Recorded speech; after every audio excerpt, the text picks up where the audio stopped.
নমস্কার, কেমন আছেন সবাই? মৌসুমী জীবনশৈলীর নতুন আরেকটি ব্লগে আপনাদের স্বাগত। আপনারা হয়তো ভাবছেন যে এই গরমের দিনে আমি আর আমার মা চাদর গায়ে দিয়ে আর জ্যাকেট পরে কোথায় যাচ্ছি। আসলে না, এই ভিডিওটা যখন আমি বানিয়েছিলাম তখন কোচবিহারে মোটামুটি ভালোই ঠান্ডা ছিল। আমি যাচ্ছিলাম ডিউটিতে। তো থানার সামনে আমাদের অনেক এই ফুল গাছটা আছে। এটার নাম ঠিক আমার জানা নেই, কেউ যদি জেনে থাকো তাহলে আমাকে অবশ্যই জানিও। তারপর আমি ফুলটা হাতে নিয়ে পৌঁছে গেলাম আমাদের থানাতে। আর আজকে আমরা যাচ্ছি কোচবিহার থেকে অনেকটাই দূর। থানাতে গিয়ে মা কালীর দর্শন করার পর বসে পড়লাম বাসে। আজকে আমরা যাব মানসাই নদীর তীরে, সেখানেই আমাদের ডিউটি। এইভাবে এক এক দিন এক এক জায়গায় যেতে হয়।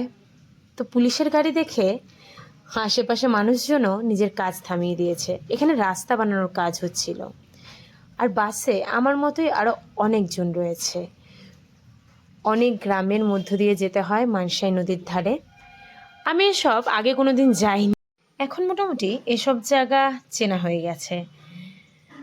তো বাস এখন দাঁড়ালো, আমরা ভাবছি হয়তো বাসটা এখানেই দাঁড়াবে, কিন্তু না। তারপর আবার আমরা চলা শুরু করলাম আমাদের সেই গন্তব্যস্থলের দিকে।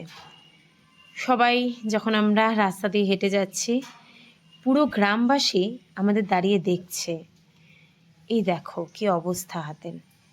আর গ্রামের এই জিনিসটাই ভালো লাগে, এত সবুজ চারিদিকে যে চোখেরও শান্তি হয় আর মনটাও অনেক খুশি হয়ে যায়।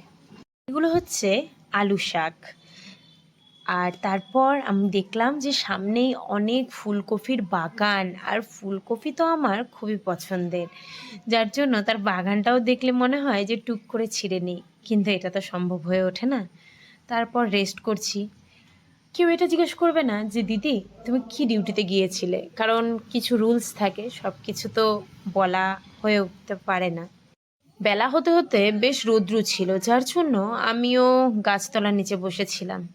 তারপর প্রায় দুপুর শেষ, এই সময় আমাদের ডিউটিও শেষ হলো। সারা দিন সেই সকাল 8টা থেকে 4টে অবধি ডিউটি। আর আকাশটা দেখো কত সুন্দর লাগছে, তাই না? এখন তাহলে বাড়ি যাওয়া যাক। চলো, আবার নতুন ব্লগে অনেক কথা হবে। টাটা।